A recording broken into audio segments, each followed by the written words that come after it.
নেপালে ভয়াবহ বন্যা ও ভূমিধসে প্রাণহানি বেড়ে দাঁড়িয়েছে ১৬২ জনে। এখনো নিখোঁজ রয়েছেন শত শত মানুষ। এর মধ্যে ৪০৩ জন পর্যটকও রয়েছেন। নেপালের রসুয়া ও আশেপাশের কয়েকটি জেলায় আকস্মিক বন্যা ও ভূমিধসের পর শুরু হয়েছে ব্যাপক উদ্ধার অভিযান। চিতওয়ান জেলার ভাটি অঞ্চল থেকে ৬৪ জন ও পূর্ব নাওয়ালপরাসি থেকে আরও ২৬ জনের মরদেহ উদ্ধার করা হয়েছে। নিখোঁজ পর্যটকদের মধ্যে ৩৪১ জনেই বিদেশি নাগরিক। তাদের মধ্যে ভারতের নাগরিকের সংখ্যা বেশি। এছাড়া যুক্তরাষ্ট্রের ৫৪, অস্ট্রেলিয়ার ৩৪ ও ব্রিটেনের ৩৩ জন নাগরিক নিখোঁজ রয়েছেন। হতাহতের সংখ্যা আরও বাড়তে পারে বলে আশঙ্কা করা হচ্ছে।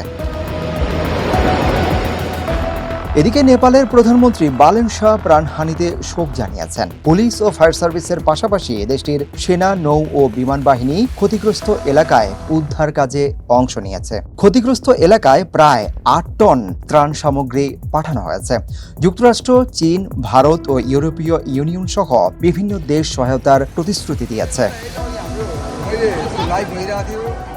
প্রথমে ভূমিকম্পকে এই দুর্যোগের কারণ মনে করা হলেও মার্কিন ভূতাত্ত্বিক জরিপ সংস্থা USGS জানিয়েছে, হিমবাহ ধস ও ধ্বংসাবশেষের তীব্র প্রবাহের কারণেই কম্পন অনুভূত হয়েছিল। নেপালের পাশাপাশি তিব্বতের গিরং কাউন্টিতেও বন্যা ও ভূমিধসে ব্যাপক ক্ষয়ক্ষতি হয়েছে। চীনের রাষ্ট্রীয় সংবাদ মাধ্যম জানিয়েছে, সেখানে নিখোঁজ মানুষের সংখ্যা বেড়ে ৫৫৮ জনে দাঁড়িয়েছে। নিখোঁজদের মধ্যে ২৬০ জন বিদেশি নাগরিক। তবে সেখানে এ পর্যন্ত মৃতের সংখ্যা ৩ জন। চীনের সেনাবাহিনী ও ফায়ার সার্ভিস সেখানে উদ্ধার কাজ করছে।